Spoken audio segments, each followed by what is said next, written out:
So this is the last session of the day of the event itself, and the task which is given to us is bit complicated. So sustainability in terms of creating sustainable organization, sustainable planet. So the word sustainable itself is a very wide term. It is difficult to define in few words itself, but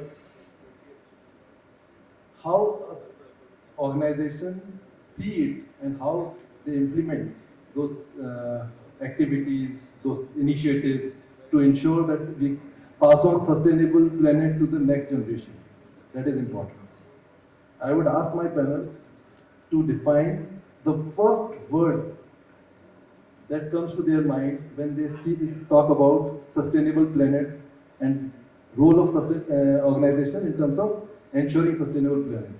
So what comes to my mind when it comes to sustainability is a bit different from the normal one. I consider diversity is one of the key point in sustainability. Why? Because our shareholders or stakeholders always expect us to sustain the organization growth profitably over a longer period. And we need to have diverse thought process in the organization, and for that we need to have a diversity in the organization so that we really replicate the thought process of our customers and the market. For me, the sustainability comes from within the organization, that to use the resources that we have. Think before you use, think about need versus wish. So it's, the resources are in scarcity, it is not available at any given point of time. Like we say, conservation of natural resources. For sustainability, I think the three words which come to our mind and which is very common. It's first is reduce, second is reduce, and the third is recycle. And especially the industry where I come from, real estate, anything and everything what you can save, right from, I think there is a lot of focus right now on renewable energy, saving light, IGBC buildings for commercial building and all. So in this case, if you are able to contribute a bit less to the environment, a bit less damage to the environment, I think that would be a good sustainable initiative which any organization can take. So how do you see sustainability initiative? Is it a cost? Is it an obligation, or is it an opportunity? I think, especially in real estate sector, right now it's an obligation, but many people are incentivizing it. I've seen few bankers going all the now, and in fact giving some incentive on the interest rate in case you are a platinum certified building. Also in commercial building, what we have seen, the end user taking that premises very fast as compared to the building where the platinum, the best certification is there, as compared to a building where the certification is a bit lower. So while it is a cost right now, but over a period of time, it is becoming economical viable as well. And then we have carbon footprints to take care of it as well. I think any challenges convert into opportunities. For the industry that I belong to, the emission or the smoke that is there across the cities, that is the biggest challenges. So this is one of the issues from the sustainability side. We have an opportunity. We have developed a RECD kit which we fitted into the DG set, which reduce the, so that has been developed internally and that has been marketed. So that actually gives the emission level down to 92%. So as the government gives that from a new CPCB4 implementation that was there, that gives 70%. So we have gone notch ahead and got this to 92%. So that what the challenges that you have that convert into opportunities. Wherever we do, as I mentioned earlier, that any action has a reaction. So wisely use that actions within the organization or within a home that we do. Like many times we say save water. So when you use any resources, even water, that think about it whether you have, but think about people in Rajasthan, they do not.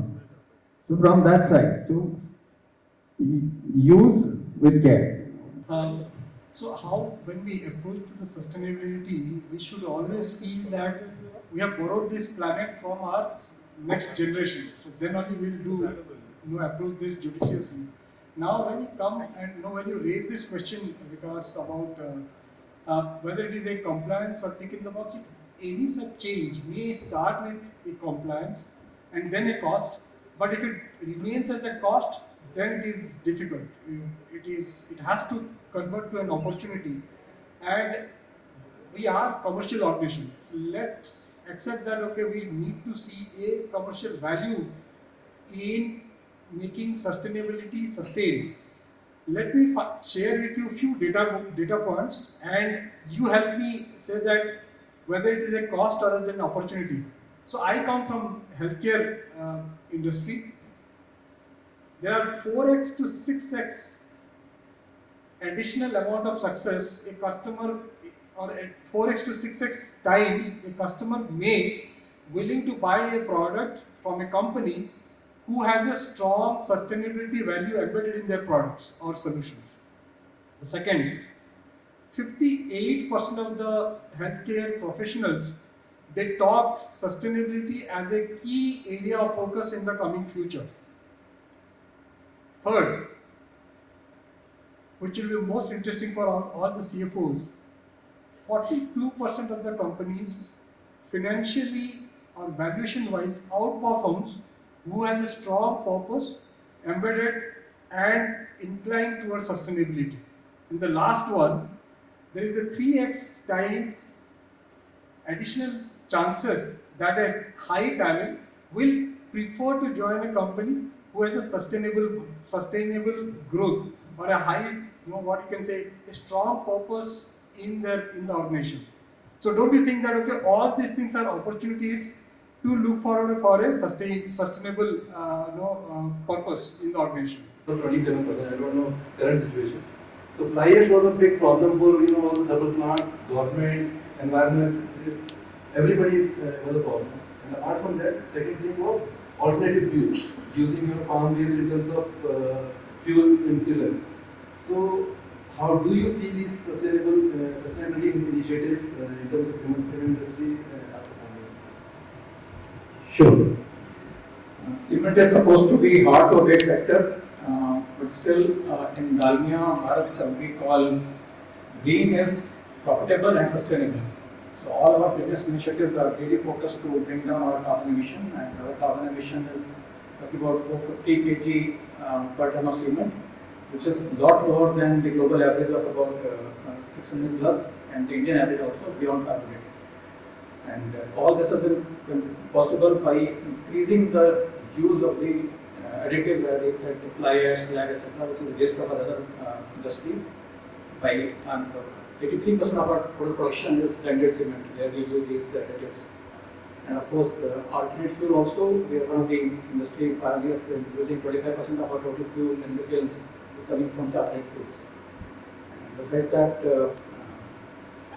we also have been launching our expansion of the renewable energy, already crossed over 6%, and have target to take it over 65% by next year. So all these initiatives are definitely adding to the sustainability, even though we are a hard to abate sector. And in terms of the water positivity also, we are 23 times conserving more water than what we consume every year. For example, my company, I am Mr. Facilitator, for 1 ton of clinker, we produce 1.6 ton of cement. Clinker is what consumes energy. So for against 1 ton of clinker, we are producing 1.6 tons of cement. So that is kind of conversion ratio. We are using energy only for 1 ton. We are producing cement to the extent of 1.6 tons. Towards renewable energy, the entire industry is working very, very aggressively. Today, as we speak, 30 to 45% of the power consumption is met by renewable energy, and various companies have targets to reach as high as 85-90% in the next 3-4 years. So, a lot of work is being done for sustainability in our industry. Esteemed panelists said about there are companies who are by nature and by culture sustainable companies. I proudly belong to one of such company, Forbes Marshall. The sustainability is in our DNA. All our products, whether it is biomass boilers or economizers or pollution monitoring equipments or condensate recovery units, and many such more. All our products are basically into sustainable, and when we do business, when we sell any of our product, it basically helps our customer in saving roughly around annually 10 to 15% of their fuel bill. So what I want to say is that many companies do ESG just for norms or just for optics, just to show it that we are doing something. When you do that, it becomes like a self goal, because you end up spending more than you sell. So I would say it should be in your DNA, it should be in your culture, it should be a matter of your nature, not choice. And when you do that, you definitely become sustainable over time. We have also started looking into sustainable projects. So I'll give you one example. We are doing a hydropower project construction in J&K, which is a 600 megawatt project. Generally, we use boulders, which has to be brought through dumpers and then crushed at the site, which consumes a lot of diesel and also a lot of pollution. So we have implemented a tower-built concreting system at our project sites, which is one of the kind in India, where the boulders are directly loaded on the tower beds, which goes directly to the crushing plant, and from there to the batching plant, and then it gets poured through a tower crane on directly to the dam. So we are saving on the dumpers, and so one side we are helping the environment in less consumption of diesel, less air pollution and everything, and we are saving on huge costs also. So just as the panelist was saying that it has ultimately has to save costs. We are also into this journey of ESG journey, and to answer your question, so we are experiencing this, whether it's a cost, obligation or opportunity. In my opinion, it's all. So in somewhere places we are saving money, some places you need to invest money, and some places it's obligation also. So, but in the long run, it helps the organization. I come from a company where the 45% are exports. So there are countries where the consumers are demanding, or they want to have a product from a more ESG compliant company kind of a thing. So it helps company also in terms of penetrating those areas, as well as it will help the overall environment kind of a thing. So our experience is that you will save some money, and that saving or some more money need to be invested to save the planet also. In the retail business, what are the sustainable practices that Reliance Retail or your retail organization can follow? And let me ask you another question, okay? I'm sorry, I don't mean to be putting you in the spot. Do you give priority, because you sell thousands of brands and thousands of products? Is there a priority given to products that have more, that have implemented more sustainable practices, or is it a business where where everyone has to be given an equal priority? Reducing use of unnecessary use of plastic, that is one thing that we are doing there. And the second thing is energy conservation, and that is there are the two initiatives that we have taken in terms of Reliance Retail. Can I answer that question? If I can just answer to your question.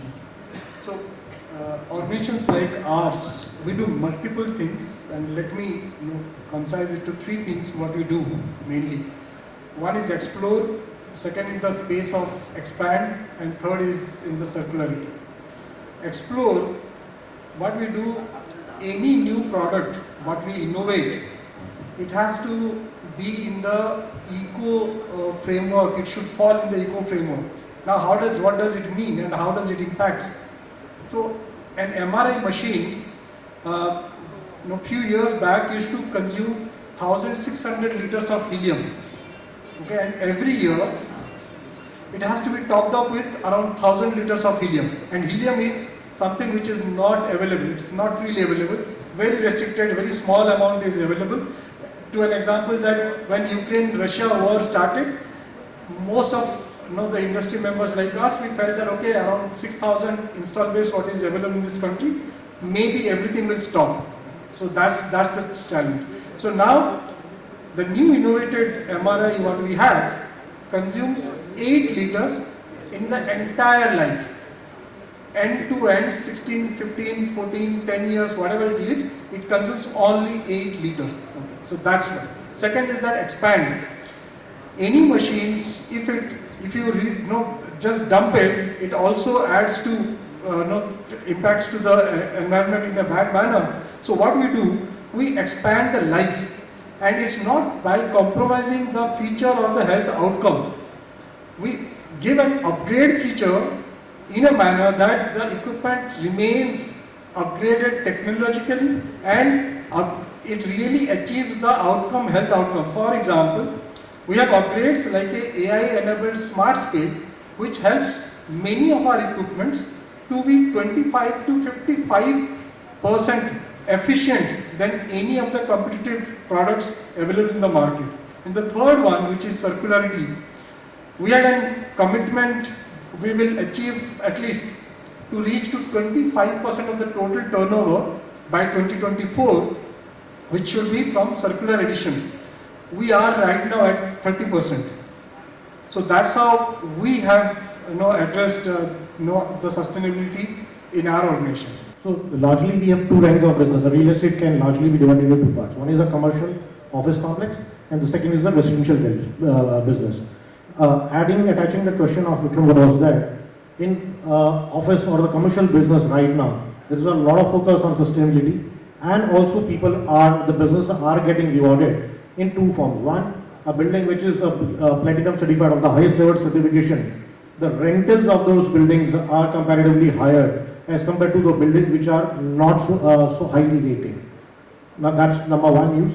Second use is the buildings which are highly rated goes on use pretty quickly as compared. There is a lot of demand for those buildings as compared to the buildings which are not those as highly rated. Whereas in case of residential, right now we don't see that premium coming in from the end user or the customer or a home buyer, that if your building is a residential certified, I'll give you 100 rupees extra. But over there, it's more of I would say, a cost or a commitment that we will try to build sustainable product. One, by delivering some sustainable product, like normal terms what you have heard about is water recycling, water harvesting. Those kind of things we provide in the building so that the use of water is less. Building products wherein the use of electricity or the consumption of electricity in day-to-day products, day-to-day use would be less. And also one more thing what we try to do is to save the environment to a bit, source the material from local or the nearby area so that the fuel burned from bringing the material from a larger distance is taken care of. A small bit whatever we can do is what we are trying to do. That's a bit giving back to the community. Because am I allowed another question? Slightly controversial, and I don't know whether anyone will want to take this question. Most of you might not even have experienced it. I grew up, I'm of a generation where when we bought products, they would last a lifetime. Let me give you an example of a refrigerator, okay? And refrigerator is not like a mobile phone where the technology keeps changing and you want to upgrade. Or a television which came from whatever flat screen, curved screen to flat screen to plasma to LED to whatever it's kind of reached. And I'll tell you an actual instance where, the refrigerator that we used at my mom's place lasted about 40-45 years, and then when they changed it, I was like, it was a Godrej. Why did you kind of change it? Because whatever you're buying is crap. And where did that question come from? A very senior leader, very senior leader in a particular refrigerator manufacturing company. I asked this person that, what are you guys manufacturing? It doesn't even last for 10-12 years any longer, And those days I don't think we used to talk about sustainability. This must have been at least 15 years ago, possibly 20 years ago. That question and that conversation remains with me. Because that person said that, Hoshi, if a refrigerator lasts for 30-40 years now, where is my business going to come from? Okay. And we saw that pattern. I don't know whether it's changing. I don't want to name that company. And they're doing extremely well. I don't know whether those refrigerators now last for 10, 12 years or 18 years or whatever. But how do you, in a world that, where we are eating from future generations, how do you ensure that balance in a business that, if you create sustainable products, then your revenue doesn't keep repeating, okay? And if you create products that have to be changed, then you're eating into the planet. Does anyone have an answer to? I am from electronic industry. One is that now the usage of refrigerator has increased. Earlier it was used only to keep the product, cool.